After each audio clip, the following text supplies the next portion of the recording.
beginning Anishinaabe Sober Voices, a I forgot my lines, Mary Ellen. It's a forum. Yes, we're organized. Anyways, lots of things going on this week. And Steve, we have a couple of guests who are celebrating a first anniversary. You tell me, introduce who they are and what's their story. Sure. Um, I've been honored to work this last year or so with them, with the two of them, and um, in a lot of different ways, and really proud. And we just had kind of a community gathering. We just had a community gathering here not too long ago to celebrate their 1 year. And Shonda and Nate and I'm really proud of them, and they set like a really good example because they're like a couple, and they're doing some real good things, and I'm really proud of them. And this last year, they invited me over to another program in another community, and Hmm. I was a speaker over there, and Yeah. so I got to know them even a little better. But I'm going to let them talk. But I just wanted to say, how proud I am of them, Yeah. uh, and I'm pleased that the community celebrated the community. A large number of the people in the community, celebrated their anniversary, and Yeah. it was a good program. Very cool. Well, Shonda, you've been here before, so why don't you start? Oh, he was here before? He's I been with me. Oh. He was here with me last time.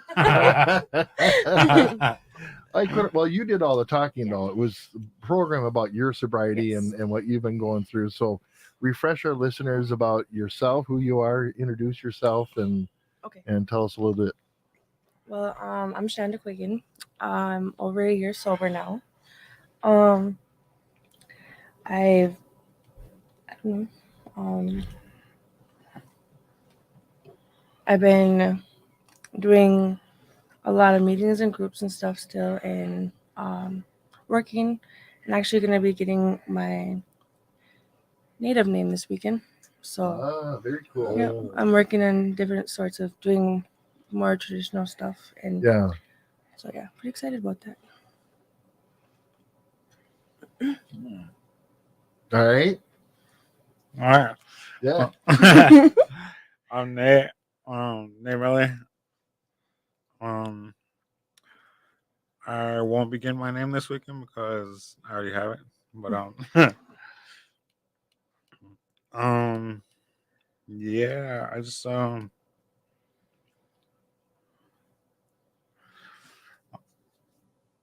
been doing. Well, actually, I kind of stopped doing meetings and groups for a little while because I was working. But Yeah. I switched jobs, and so recently I started back up doing the groups and meetings. Mm. So that felt pretty good. And one thing about them is they have a blended family, you know what I mean? Oh yeah. And that's like so wonderful. And all the kids get along with each other, uh, unless I come over and get them Well, riled up. yeah. Then you mess everything. But up. Yeah. other than that, yeah, I mean, I think it's great, and they come from two big families on the LCO reservation, and tell them a little bit, Nate, about when you first made that decision about that you wanted to get sober and clean. Well, I've tried numerous times in the past and they all failed. But this last time, I was I was staying in a hotel at one of the hotels, and I just got tired of it. And then I went to Bazika one day, and um, I was just going just because I didn't want to talk to somebody, Mm. so I had to get out of the situation. But she ended up bringing me to Bazika and getting that set up and that day, and that's how I got treatment set up. And I think it was like a week or two later. I got arrested and went to jail, and I would have had to stay in jail too, but I told my probation that I had treatment already all set up, so she allowed me to get out and go to treatment, and I've been doing good ever since. Mhm. Tell us a little bit about. You don't need to tell. You don't need to say where, but just tell us a little bit about your treatment and how that all worked and how it worked for you. Yeah, well, I was kind of worried about going to the treatment that I went to because my initial when I first got there, I saw like one of my cousins, and like as the time progressed there, like I saw more of my family that I was using with, but um I just stayed focused on like the work and um maintaining like good connections with every way I needed to, I guess. For everybody on my everybody that's part of my sober circle. And a big thing for me was like reconnecting with my kids. And that felt really good knowing I was able to talk to them. Because when I first got into treatment, like a couple of my kids wouldn't talk to me. I didn't want, like, I never felt that before. So once I was able to talk to them again, I knew that I didn't want to feel that again. So yeah, I stayed sober then. Yeah. So how long were you in treatment? I was only in treatment for like, I think 30 days. I was going to say 20, but I think it was 30. Yep. And yeah, it was fun. I learned a lot. Yeah. And I was able to utilize it like in the beginning of my sobriety, but yeah, that definitely helped me set me on the right path. Shonda, tell us a little bit about when you were in treatment and some of the programs that you were taking when you were in treatment. Um, well, I did a 3-month program, and um, it was all Native American based, and um, it helped me with, I don't know, people say a spiritual connection, but I, I guess I kind of felt that, I guess, with my higher power and get you want to do. And but when I was in treatment, I was going through like a lot of groups and a lot of meetings, and I was just doing like sweat lodges and beading and a lot of reading too. I found out I like reading. Um, yeah, I don't know. Treatment. The one I went to kind of saved my life because, well, I went there 2 times, and the second time I went there, well, the first time when I went there, me and the director didn't really get along because I had like that attitude still. Like I changed everything around me, but I didn't change myself, I guess. And when the second time I went, I like matured more, and I um I changed a lot about myself more than my surroundings, I guess. So yeah. And when I was also down there, my mom lives close to there, so um there's a like Alano club, and her boyfriend is actually the president of that thing, and yeah, it helped a lot because he was also in the facility that I was in, like, and at first we didn't really get along. Like, me and him had a really bumpy road, but then like when I went into there, it actually changed a lot because he understood a lot from where I came from and how I grew up, and not really having a family. I guess I mean I had family, but my family, I guess, you know what I mean. But yeah, like I was pregnant with Emerson, and he's 9 months now. But ever since I went to treatment, he's been my little girl dog and going to meetings and treatment and doing a bunch of stuff with us. And everybody knows him and loves him and wouldn't change it. Because yeah, there is a few times where I'm just like I want to use, and I get triggers and cravings, and I think everybody does when they get sober. Mhm. But like I've learned how to like not deal with it, but like push myself away from those triggers and cravings. So yeah, and then having our 1 year cookout was like actually a blessing because I've I've seen how many people are there for us, and I didn't think there was that many people there. Well, I didn't think there was that many people there for us until that cookout, and it was pretty amazing. A lot of people. Yeah, I was smiling for like a really long time. Yeah, it was a really good thing to see all aspects of the community there. Yeah, it was great. Um, so, in terms of alcoholism and drug use and other things, did you grow up around that, or did you? Can you Yes. tell us a little bit about that? You don't have to tell us any names or anything. Just whether it Oh, was prevalent in your life or. well, when I was a little younger, um, I was around alcoholism and drug abuse. Um, there was I don't know.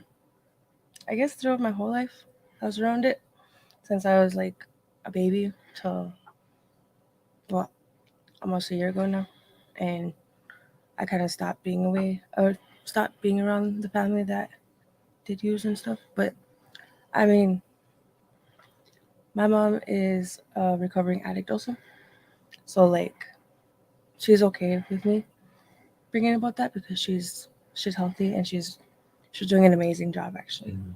But um, yeah, so it was not just my mom but my dad too. He was abusing drugs also, and it's like my when I was like really younger, um, he was in a state of mind. Me and my siblings grew up pretty rough. Um, just got into things that we shouldn't have got into, and been through things that kids should have never been through either. But yeah, I don't really talk to any of my siblings more. Well, a couple of them, but the ones that I went through with that, I don't talk to them yet. But yeah, Yeah. What about you, Nate? um, yeah, I when I grew up, when I was growing up, I remember a lot of the adults drinking, and I don't know, like when you're a kid, you don't really mind it. You're just doing kid things. But it wasn't until later, like I actually like had to look back on it, and I realized it's probably an issue. And then I don't know, like when I got into my like teenage years, like adolescent years, I was I probably was hanging around not the best group of people because we were we did a lot of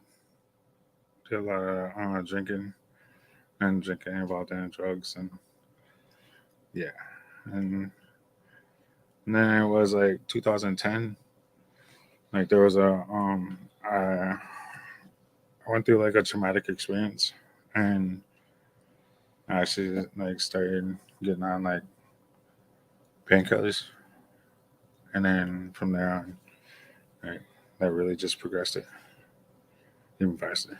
So, but overall, Mm. yeah, that was the yeah. I guess that was like the big moment that started where I ended up. Mary Ellen, did you have some things you might want to ask either one of them? Or? Buju, Bishu. Yeah, I'm sitting here thinking about my first year too.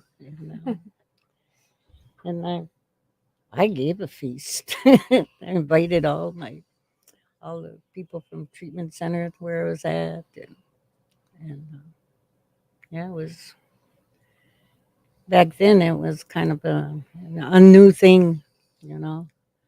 People didn't really relate as much as they do now.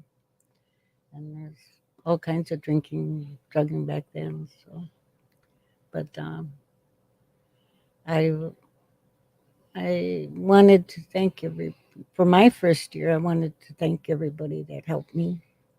When we talk about treatment, geez, I was in there for about 34 days too, you know, and I just didn't want to. I just didn't want to go back there anymore. I didn't want to hurt my kids or anything. So, but it wasn't easy. But it was. We didn't have AA on the reservation. I had to go to Spooner. We're at the halfway house in Spooner, and they helped me a lot over there too. So, but then I got a job working in alcohol and drugs when I was 4 months sober. So, that, so I had a lot of education. If that program ever helped anybody, it helped me the most. Hmm. You know, so yeah. Undying helped me too. That's where I went. It was in Cameron. Though. Yeah, yeah. Harold Frog and Wanda were running it when I was there, when I used to go there. But sitting around those tables, sitting around the recovery tables, is listening to others and how they were practicing all the steps in their lives and all the principles, and that was something I never heard about before, but I was trying it anyway. But I had 3 sponsors too, so. And I had 2 sponsors in Al-Anon. So I went to Al-Anon a lot too then. Not by my own choice. It was like before I sobered up, I met this woman. She was in Al-Anon. So Harold Frog took me to my first AA meeting and I was half shot. Yeah, that's what they did in those days. They really worked with you. They pulled you out of taverns and everything. But I was half shot and I was making jokes and everything else. But it caught on, caught on. I wanted what they had. I didn't want the misery. I didn't. When you said sick and tired, you get sick and tired of being sick and tired. And waking up with not knowing what you did or wondering if you killed somebody or because you have so much anger and rage. Yeah, just big fight with yourself. But the most of the things that helped me was learning about the traditions, and getting my kids named and my name, and that's what help me the most. Help me to maintain sobriety over the years. I went to Al-Anon family groups, family programs. My kids were in treatment. I'd go to their families programs and busy. Then they'd get out of treatment. I'll go to counseling, family counseling. It's really had to work hard to. I had to work hard to get back into the family, because I so many weekends I was out drinking. I'd work during the week, but some weekends I'd be gone. I was one of those ones that could stay sober for a year, 2 years, 6 months, and so on. Then it started dwindling down to weeks, and pretty soon I was using every day. And that took me to treatment, and I almost died. I almost died of withdrawals. And that was scary. I never want to go through that again. Never. They say you hurt yourself. You really do. So. We were just talking about this in group today about how like our spirit leaves our body while we're using, and like that's where our loneliness comes from, and like yeah, it is really lonely, and it's really just miserable. I was miserable. Even having all the company I had around, I still felt like there was nobody there. It's because it like when you're in that kind of setting, there really isn't anybody there, even with all those people, because everybody just thinks about themselves. Yeah.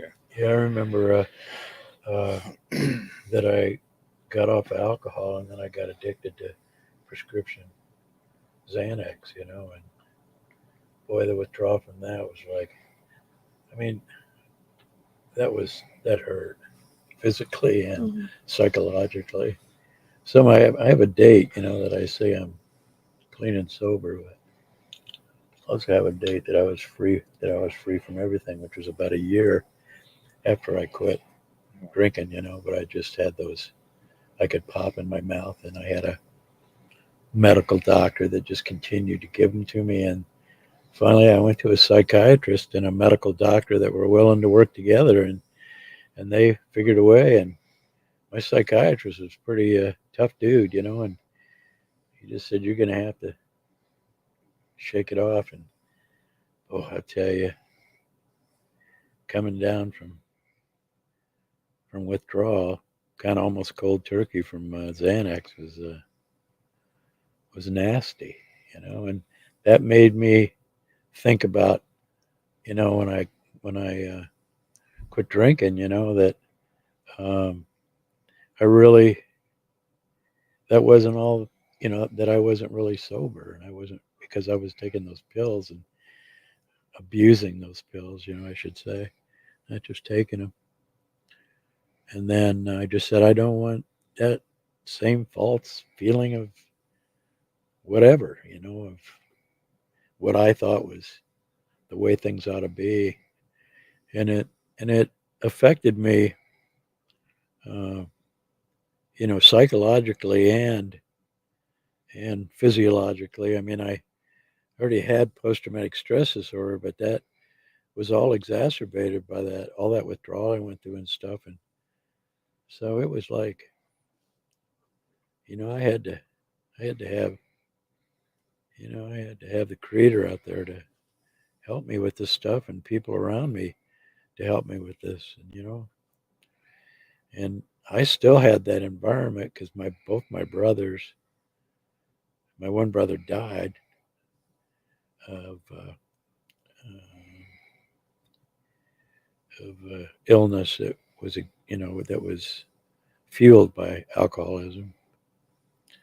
And my father, till the day he passed on, was still an alcoholic. He used to sneak beers into his bedroom, and he was on oxygen. He had like half one lung, and he still found a way to drink that beer. And I'll never forget, drink that beer and smoke that cigarette out the window.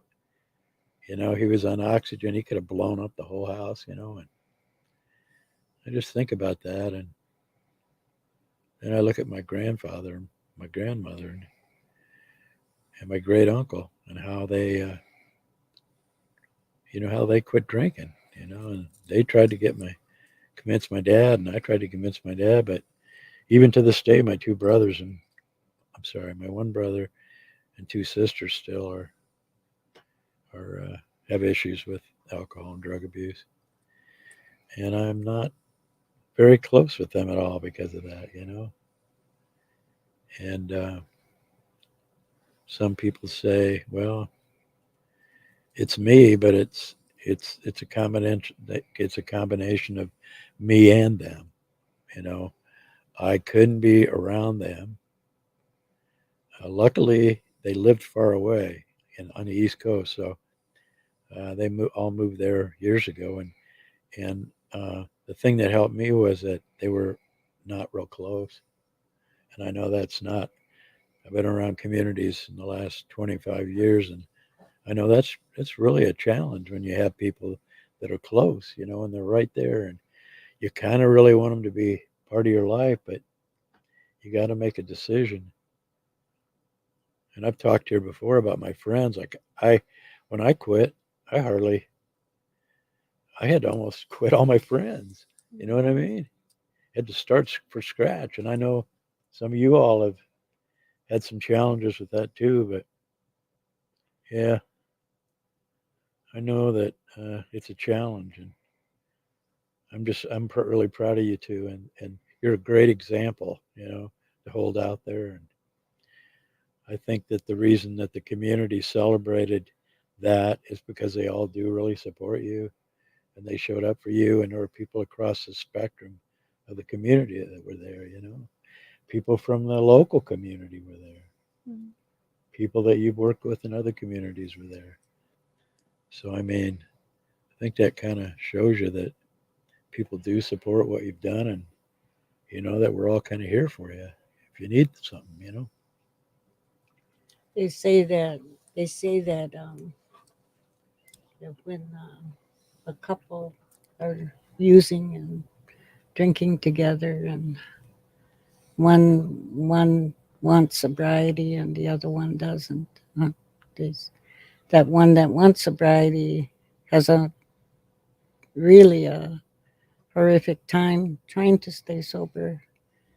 So the two of you staying sober together must be really, really great too, going through the problems in a sober light with a clean head and clean heart. And there must be, how do you support each other, when things are happening as they do in families. We talk and communicate, and when something goes wrong or when we feel like we just want to get mad or like use or anything, we just sit there and talk to each other.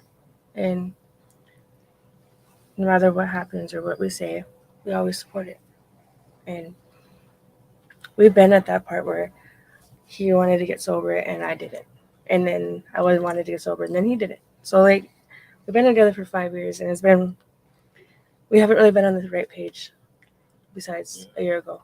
And we've been through a lot, like being homeless together, living in the cities, having nowhere to go, but we got to get high, so we were okay, And like those are the things that, like, the struggle that me and him been through together.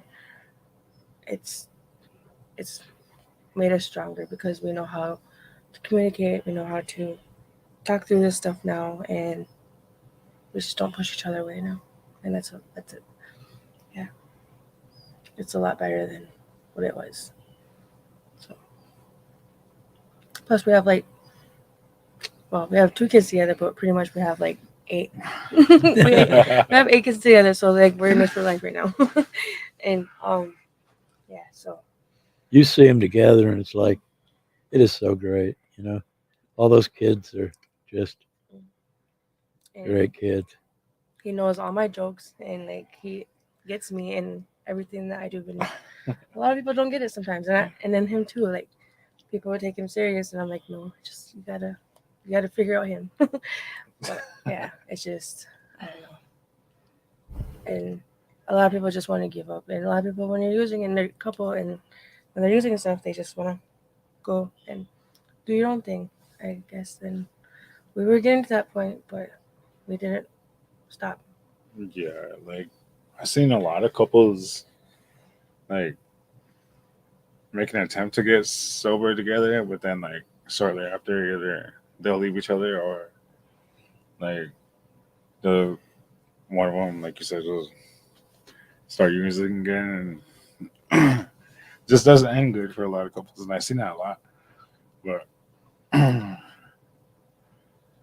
don't know. There's it definitely hasn't been easy, but when I look back on like me and Shanda, like our journey to get sober, it was, and where we're at now, it's definitely worth it. Seeing like waking up every day, seeing the kids, and seeing the kids happy. Yeah, I'm glad I don't have to do this alone. Good. Yeah, great. No, the hardest thing that I had to do when I sobered up was face my kids because they were so hurt. from all the drinking and stuff that I did, especially Eunice.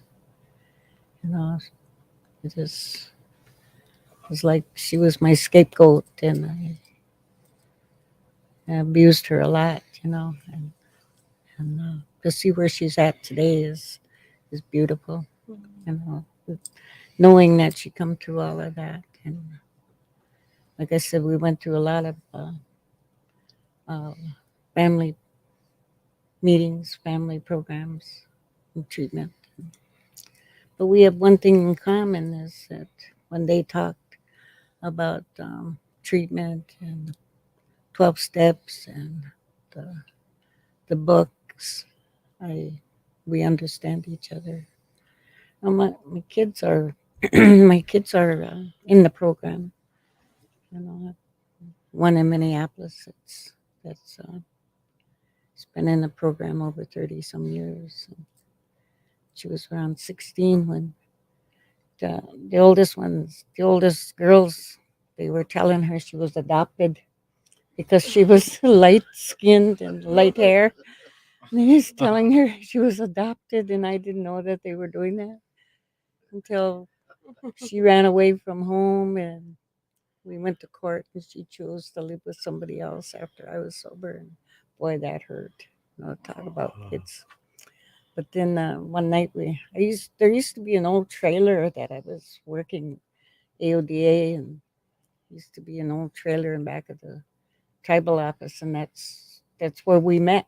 And that's where my office was. That was alcohol and drug abuse office then. And this one woman from Hayward, she was a therapist. And she'd volunteer once a month to meet with us. Come out and meet with us and talk. So nobody talked that night. She was out there, so I did. And I was describing Denise when she was born. The minute I seen her, I was describing how she looked, and her mouth was way open. Her eyes were just big, like she was just hearing something that really amazed her, And after I got done, she says, "You mean I was born?" And that's when I found out the kids were teasing her about were telling her that she was adopted, and she was 15 years old. Oh my And, Wow. Nobody ever said a word to me. She didn't say nothing. She acted kind of funny, and we'd have family meetings and she'd hold back. She wouldn't talk. Now she talks. I said, "Yeah, you were born." I said, she says, "You're my mother." I said, "Yeah, I'm your mother. I gave birth to you." Boy, within a week she was home. And she never went again. She went to school. She graduated from high school and went on and stayed in the program. She thought she was adopted, and she was really raising Cain. Wow. Yeah. Funny how families are. Funny how kids are. They. But when there's trouble in the family, that's the way it goes. And, sexual abuse, that was a big thing in our family, and that was the worst. Another worst day I went through is learning that they were sexually abused, and I wasn't there to protect them. I was passed out. I was drunk and passed out. Party at my house. Uh, they were helpless. You know, it's hard to go through that. It's hard to hear it. So here I am talking, and it's your turn now. Yeah. Well, I never had to go to a meeting in a trailer. One of the Listen, things I and remember those is at your celebration, Gary talked about that. Talked a little bit about Mary Ellen and Oh yeah, Taylor. yeah. Yeah, That trailer used to be behind the old tribal office. Mhm. yeah. You know, you was talking, As Gary was about talking about it. Yeah. Mhm. Yeah, when I hear things about they didn't have anywhere to hold meetings, all that stuff. We had this old trailer, Yeah. But they let us have meetings in the tribal office. One night we were having a meeting. Well, used to have Christmas parties and New Year's Eve parties, drinking parties in the tribal office. Yeah. And this one time we had our meeting on Wednesday night. And so they called me in there and they said, "Can you change your meeting till maybe Tuesday night or Thursday night?" I said, "No." I said, "I can't. It's got to be held same time, same place all the time. That's structure. We need that." And they said, "Well, we want to have the Christmas party." And I said, "Well, no." I said, "I can't change it." So they listened to me. And then he said, "Well," he said, "we want to." I said, "You guys are going to drink, you know." And I said, "We just can't. I just can't change it." He says, "Well," he said, and I said, "Well," I said, "listen to this." I said, "One of your brother or your sister or somebody that's close to you is going to our meetings, and he's wanting to stay sober. And he comes in the door, and we're over here, and the party's over there, free beer over there, and we're over." I said, "Where do you think he'll go?" Because that's what he said. "We'll be in this room over here."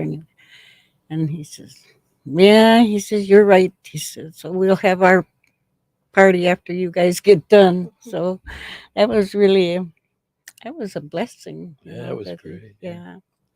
I think that's when it was beginning to change. Every day I used to write a letter about my drinking every Monday morning because everybody was out drinking on the weekend. Every Monday morning I'd put my letter on everybody's desk about alcohol and drugs. I'd see some people reading it, you know. One time I was having um, a garage sale, yard sale, and I had a big can out there, donations for alcohol and drugs for helping people, go to treatment rides or something, helping families get there.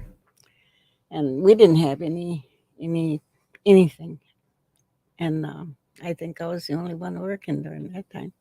So one of the tribal council members' wife came, and her husband, he was on the council. So she saw that can, she dug in her purse and she was putting money in there. He says, "Holy," she says, "you're all going to treatment yet." She said, "I'll get you one way or another, and get you sober one way or another." That was pretty deep. That's great. Yeah.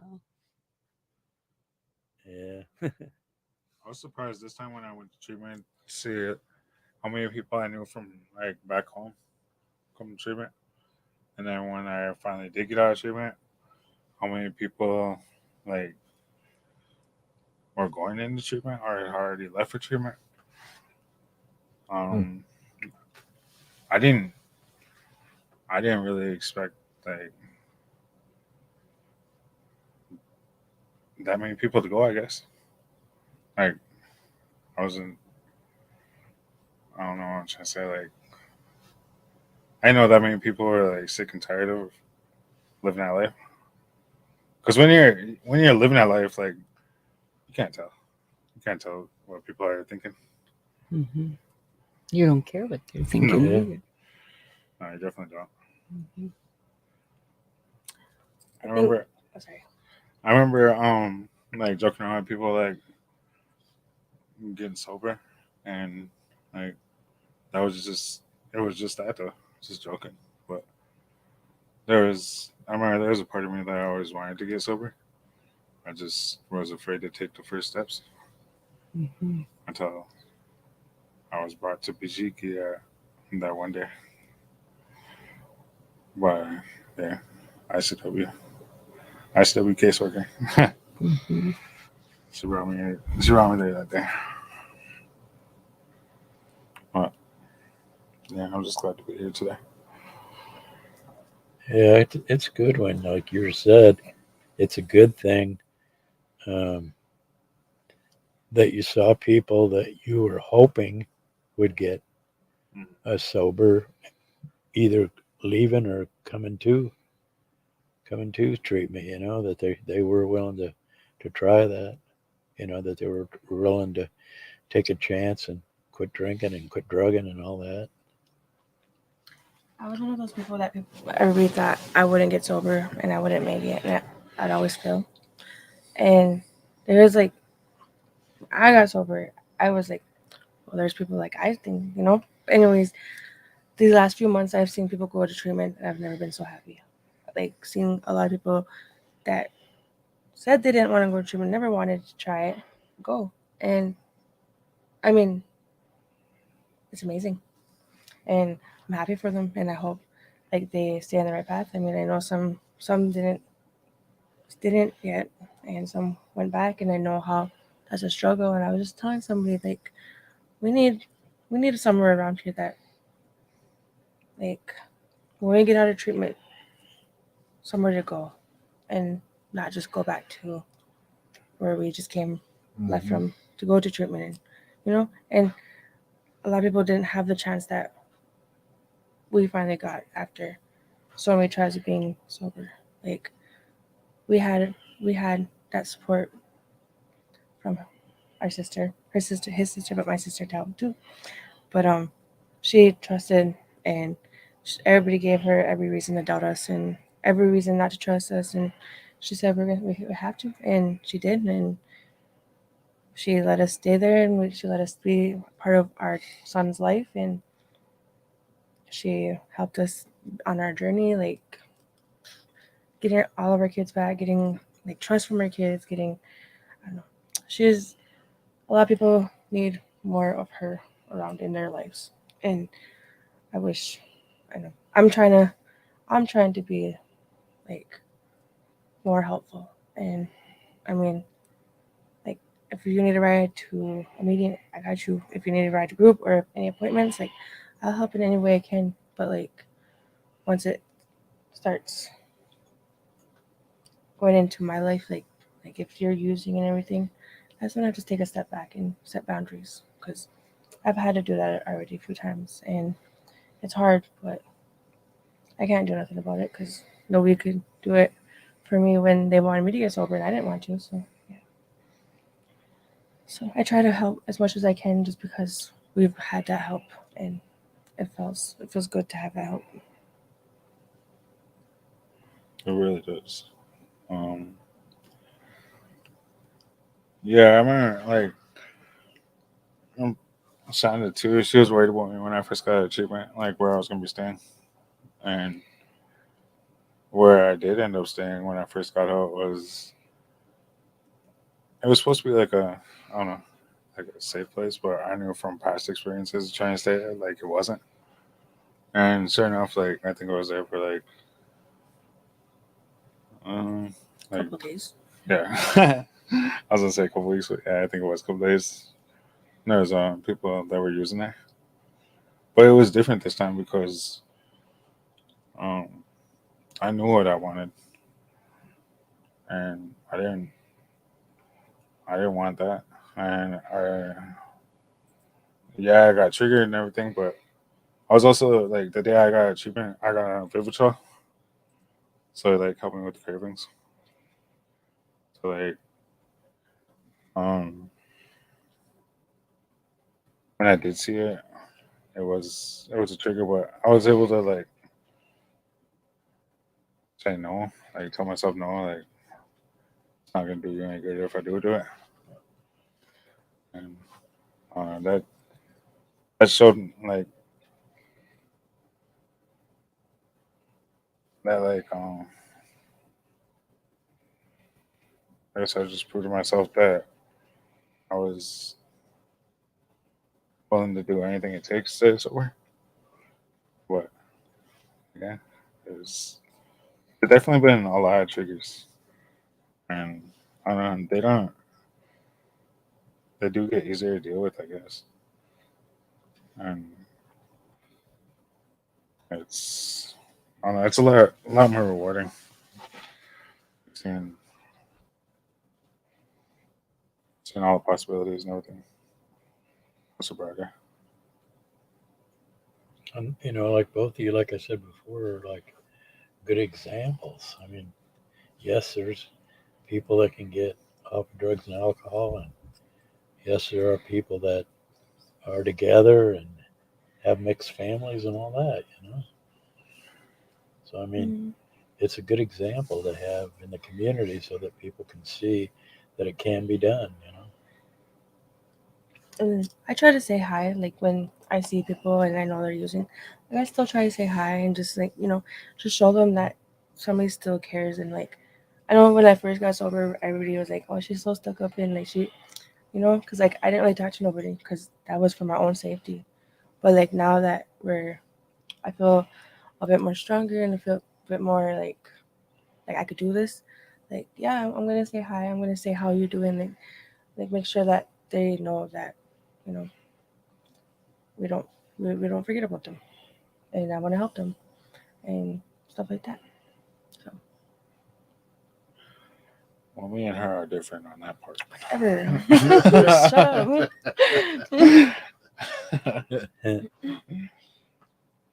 And They say that once you go to treatment, once you start talking and once you start listening to your own words and listening to your own thoughts and how understanding the program, they say that when you after you go to treatment, if you go back to drinking, it'll never be the same as when before you were in treatment.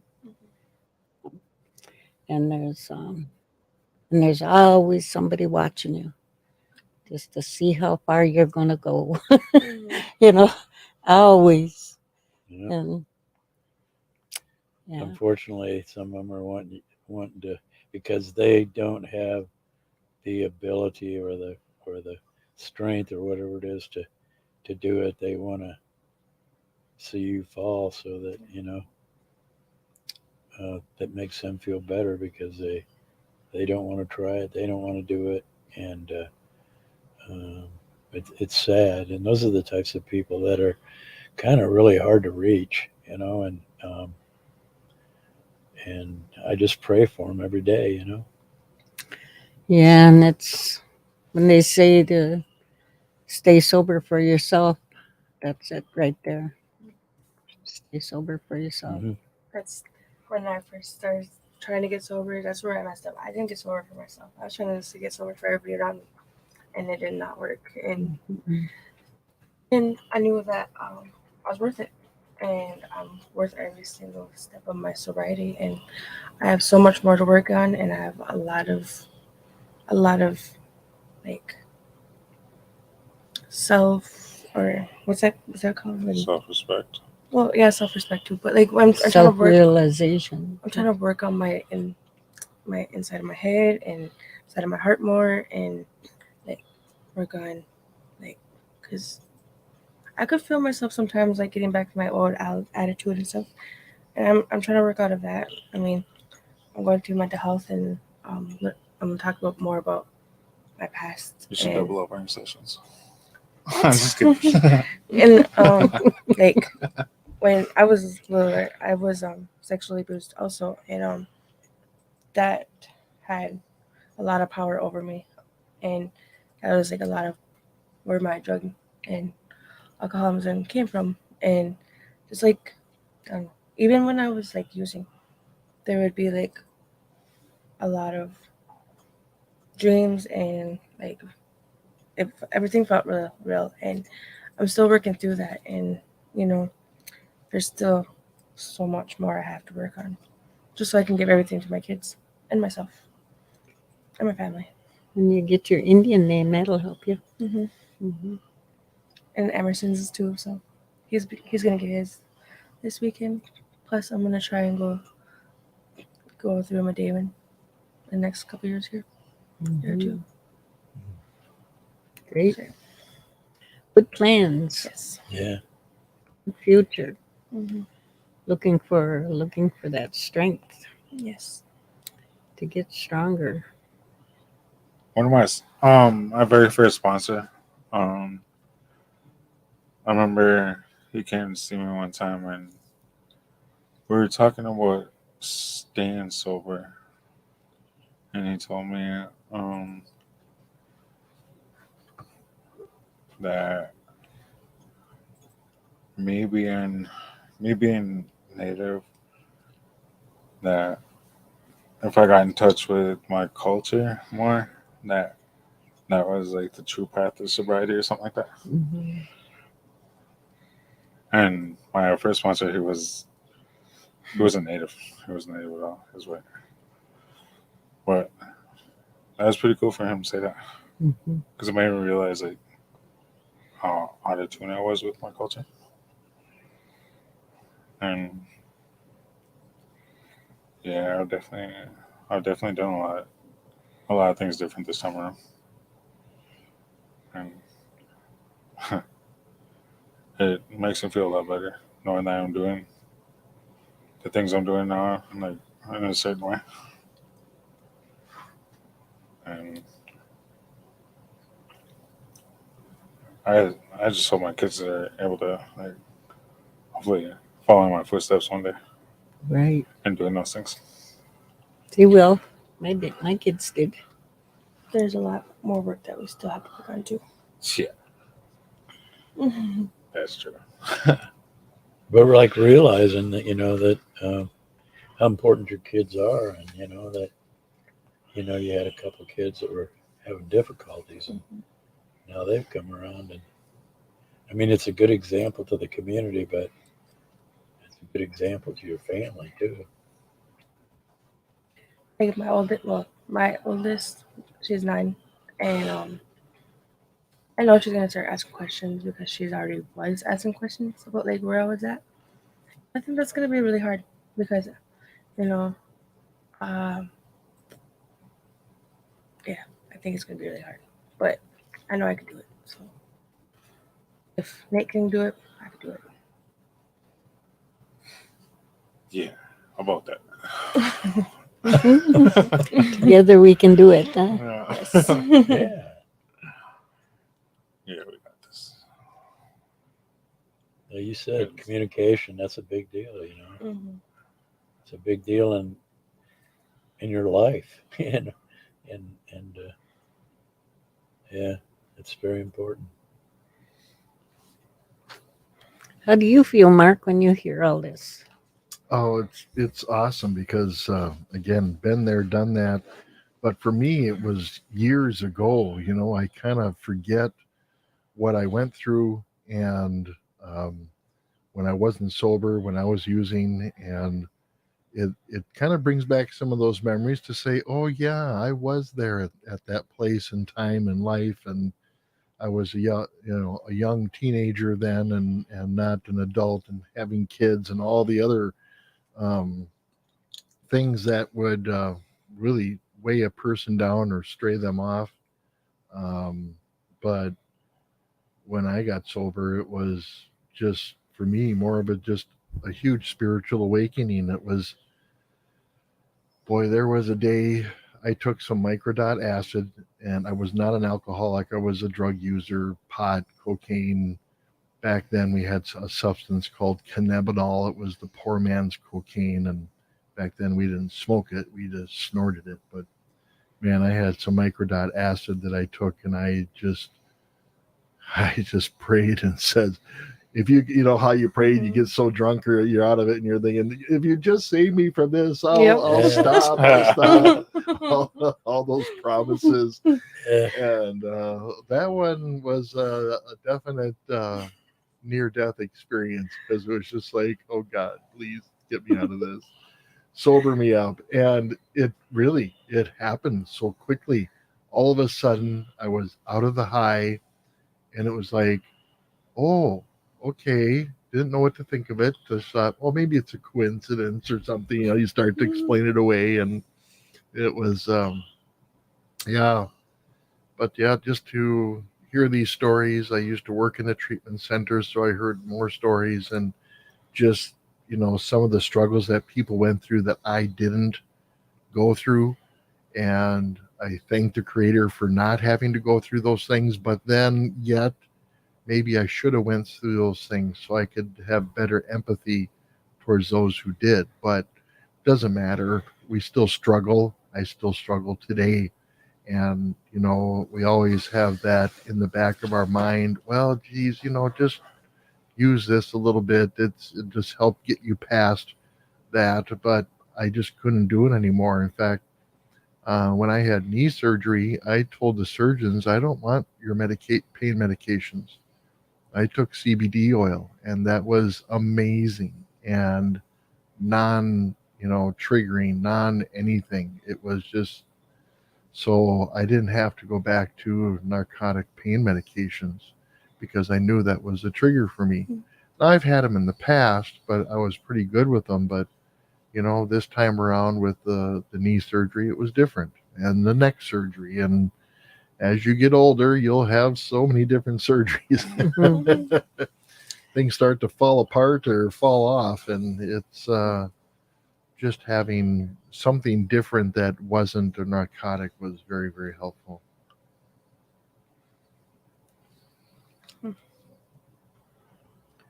just wanted to mention something. Tomorrow there's going to be a rally over at St. Croix Tribe. The health department over there is sponsoring an all-day rally. It starts at 10 in the morning. I think it gets done at 4 o'clock in the afternoon. And it's called Community Awareness Rally, and it's about drug and alcohol abuse. Like I said, it starts at 10. It's going to be held at the St. Croix Tribal Health Clinic, which is at 4404 State Road 70 in Webster. And they got a lot of different speakers. They got a rapper going to be there. They're going to have lunch and a bunch of other things too all day long. They're going to have stuff. So I just wanted to mention that because some of the people from over there I've coordinated different things with, and I've gone over there and done some things over there. And I told them I would just mention it tonight before the program was over and encourage anybody. I know there's some other people from the tribe that are going over there and from here that are going over there.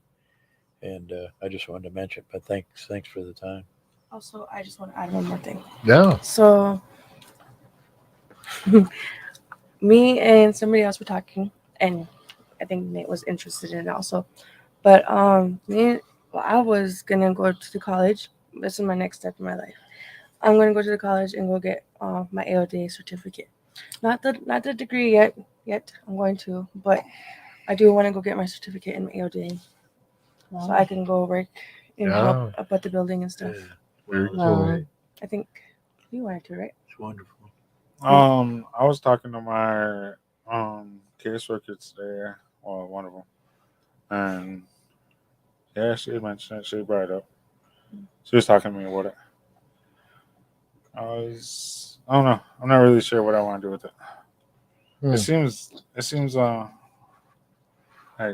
something I would be interested in, but maybe just not at the moment.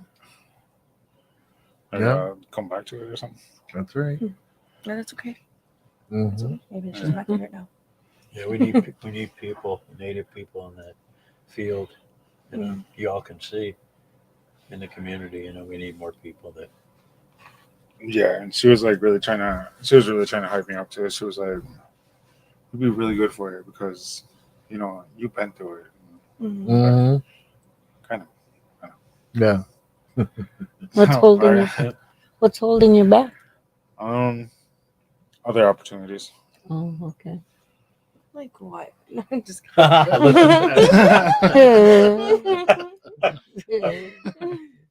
Should we have a session right now? Let's talk about this openly, all right? No, you really can't because we only have 30 seconds left. So we'll talk about this when we get home. Yeah. Come back in 2 weeks and we'll hear the rest of the story. Oh man, yeah. Well, you have been listening to Anishinabe Stories, Sober Stories, or Sober Voices here on WOJB. I was saying stories, and it's like that's all we were talking about is stories. But yeah, so thank you for joining us, and we'll see if Robin is available yet. I know he was on his way back to his office, and I'm grandson, Hey, there he nephew, is. cousin. Very good. Your dad. I, in the spirit. I'm here to guide you, to show you the good life.